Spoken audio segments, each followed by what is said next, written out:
You know that feeling of fear?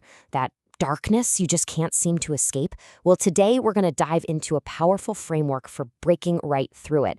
It's drawn from an ancient text that acts as a kind of manifesto against fear itself.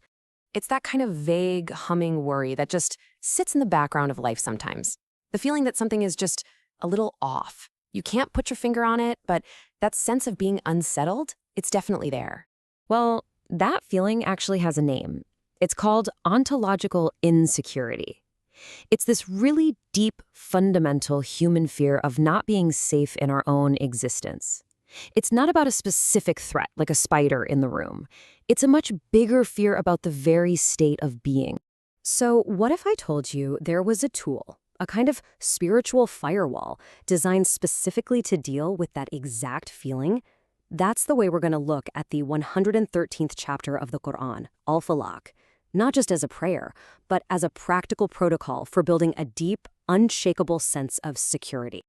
All right, so where do we even start?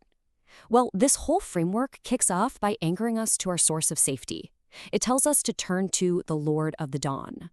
Okay, so the real magic here is in this one word, falaq.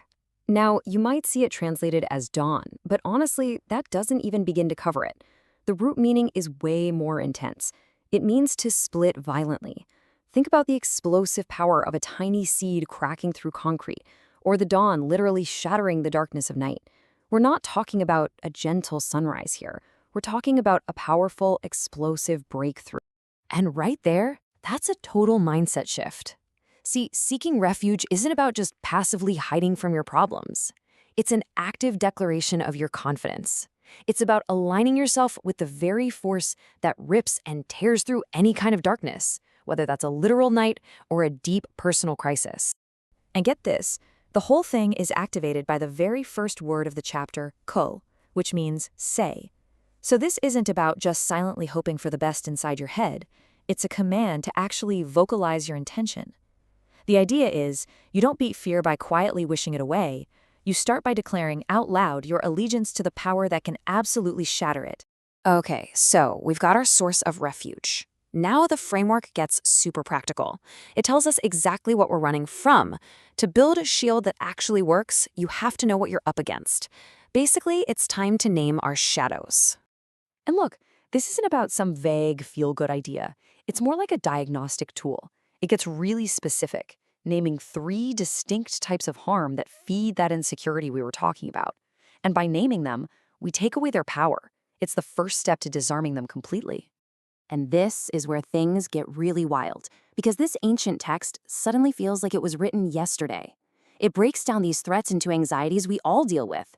You see it right here. Darkness becomes that paralyzing fear of the unknown, that anxiety of what if. Then you have knots, which is just a perfect metaphor for all the social manipulation, the gossip, the office politics that tie our lives up. And finally, envy, this uniquely destructive force that poisons us from the inside. I mean, how powerful is that quote? It totally reframes that old idea of blowing on knots for our digital world. Just think about it for a second. A targeted social media disinformation campaign. What is that really? It's modern-day sorcery. A malicious rumor mill at work? It's just a way to tie people up in social knots. The principle is exactly the same. A hidden influence designed to disrupt and control. And that brings us to the final and maybe the most insidious threat of all. Envy. And it's listed last for a very good reason. Think about it. Darkness is external. Even manipulation often comes from the outside. But envy? That's an internal poison. It's that corrosive feeling that rots you from the inside out, making you wish for someone else's downfall. And in the process, it just ends up destroying you first. All right, so we know where to go for safety, and we've named the things we're trying to get away from. So what's the last piece of the puzzle? Well, it's all about embodiment. This isn't just about saying a prayer. It's about building a character. It's time to actually forge the shield. And this right here, this is where it gets really transformative.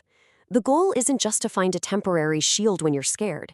It's to internalize these principles so deeply that you become a new type of person, a proactive identity that we can call the Falaq Person. And a key thing to get here is that this isn't some kind of magical thinking. It's a practical blueprint for building your character. The The Falaq Person actively works on these three traits. First, they're a guardian of hope, always looking for the crack of dawn in the darkness. Second, they're a knot solver. Instead of stirring the pot and complicating things, they're the one who simplifies, mends, and brings clarity. And finally, they become envy-proof, so secure in their own journey that they can genuinely, truly celebrate when other people succeed. Okay, and all of this brings us to the final big idea that pulls everything together. The dawn isn't just something that happens to you. It's a choice you make.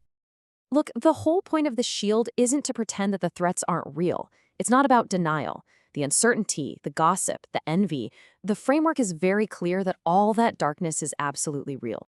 But after acknowledging the darkness, it does something brilliant. It completely shifts your focus. It's a constant, powerful reminder that the light you can choose to align with, that force that splits the night wide open, is, by its very nature, infinitely more powerful than anything that could possibly fester in the dark. So in the end, this whole framework really boils down to one simple but incredibly profound question you have to ask yourself. Are the shadows you're facing, are they really more powerful than the source of every breakthrough that has ever existed? And the answer the text is pointing to is, of course not. And deciding to really live like you believe that, well, that's where true security begins.